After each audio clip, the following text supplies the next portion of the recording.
Hello, everybody. I am Dr. Mukesh Pareek, and I welcome you all to my YouTube channel, English for Net JRF by Mukesh Pareek. Today, I am present with a very important and highly anthologized poem, The Sick Rose, written by William Blake. I'll simply be reading out the poem in front of you, and then I will try to explain the poem in structural way, and I will try my best to tell you the exact meaning of this poem.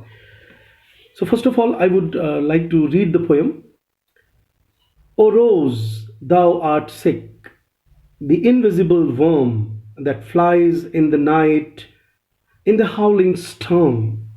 Those it is written here storm, but to make it to go in rhyme with worm, I'm reading it storm, which is called I rhyme.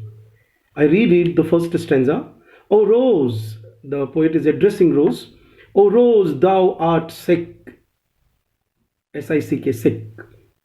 The invisible worm that flies in the night, in the howling storm, has found out thy bed of crimson joy, and this his dark secret love does thy life destroy.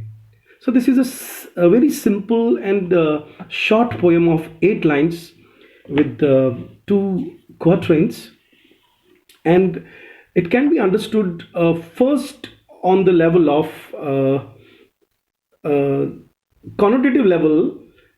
We see that if the surface meaning of the poem tells us that there is a rose which is entered in by a worm which destroys the softness of the rose bud, and that worm has come from any storm, and that storm is personified, and that storm is howling, and that howling storm means fierce storm has disturbed, has made the worm entered the rosebud or rose, and it has destroyed the rose by eating into it. Second stanza says that has found out thy bed of crimson joy. Now the worm has come, and bed is a symbol of making love, for carnal pleasure.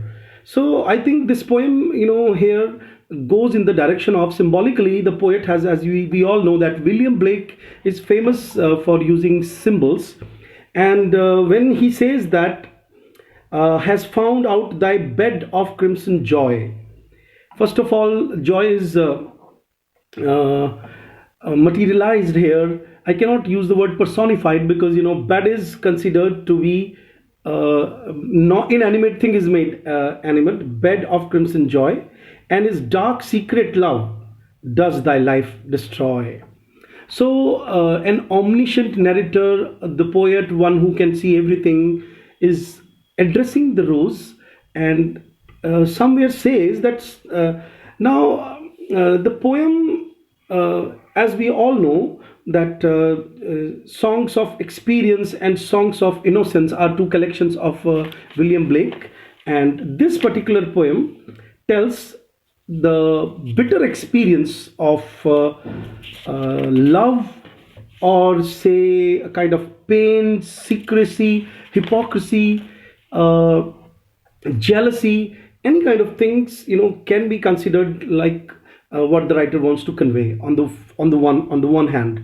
On the second hand, suppose we try to understand this poem from a structural point of view, then we say, when we see that the writer has used or juxtaposed, and the writer has used the technique of contrast, to make us understand that how experience is disastrous in this world. Here I'm using experience again in the sense of post-lapsarian period of, or say after the fall of Adam and Eve, because on the simple or surface level, on the denotative level, the poem is very simple, that a worm has destroyed a rose. But then to understand in depth, we should take help of the the symbols. Like rose stands for beauty, softness, innocence.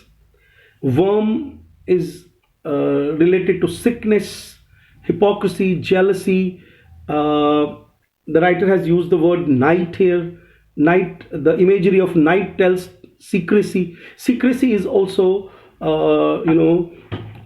is not considered to be a good attribute, in human dealings. And then there comes the reference of bed. I earlier said that bed is creating an imagery of a sexual intercourse, and is dark secret love. Secret love, we're going to love is I don't want to say that love is always in open, but here secret in the sense that it must not be a marital love, or not making love in a marital situation, because had it been in marital situation, then the poet would not have been using the word destroy in the last line. So what I was talking about, that there is a theory of contrast in the poem, and parallelism, or say juxtaposition of positive and negative. For example, in the first line, rose is the positive word, the second word, and the second last word is sick. So rose and sick, opposite words. Okay. Then flies in the night, in the howling storm. The flies and storm. Then dark, and the dark secret is contrasted with love, and love is connected with destruction, because in the end the poet says life destroys. So in this short and beautiful poem, Blake uses symbols connecting the sensuous with the emotional. That on one hand there is sensuous imagery, and on the other hand there is an emotional and moral meaning. The moral of the poem, suppose like stories, sometimes students ask us, like, what is the moral of the poem? So I think there is no moral of the poem. Writer is simply explaining to us the bad effects of experience. And dear friends, it is considered from Christian point of view. I'm not using here the Hindu point of view, because in Christianity it is considered that love or lust, I should not use the word love here, lust is always the cause of your expulsion from heaven, from paradise. So I think this poem, which is in the collection of Songs of Experience by William Blake, is highly anthologized, and the writer uses contrast, as I have already said, as a poetic device. And we know that the worm stands for evil. We do not know the nature of that evil.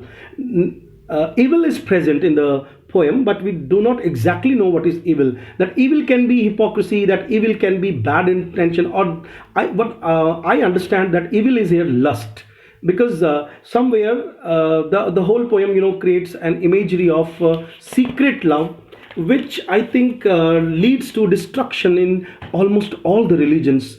I would like to invite you with me to go to the ideas and the kind of scenery T.S. Eliot has created into Wasteland, where he has shown almost all the kinds of different, perverted kinds of, love affairs.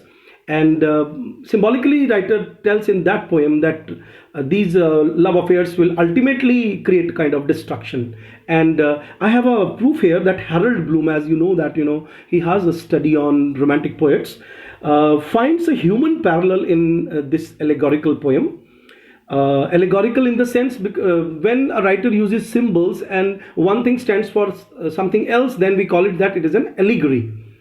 So according to his view, the poem attacks the myth of female flight, because the term flight has come into the third line, and male pursuit. So a woman flies and male tries to capture the woman and make love. Okay, so female resistance and male destruction. This is an explanation from Harold Bloom. So friends, this is the simple explanation from my point of view, and from my understanding. I would also like to talk about its meter. The writer has used "O rose, thou art sick." So you can say that "O rose, O rose." So it is iambic in nature, in meter, and it is tetrameter, iambic tetrameter. And rhyme scheme is sick, worm, night, storm, A B A B. So the vocabulary is simple, that the writer has not used poetic diction, so it falls in the romantic category. I don't say that any poem which has easy diction is a romantic poem, but I'm simply saying because now we know that William Blake falls in the category of romantic poets. So the poem justifies what the writer wants to convey very easily. If someone has an insight into William Blake's whole theory of experience and innocence, that's it for today. If you find my videos good and of some standard, kindly subscribe to my channel and share these videos. And I have a website, mukeshpareek.com. You can go to that, and there is a blog created by me, and I keep giving different quiz for the NET and JRF students, and you can use that. Thank you very much.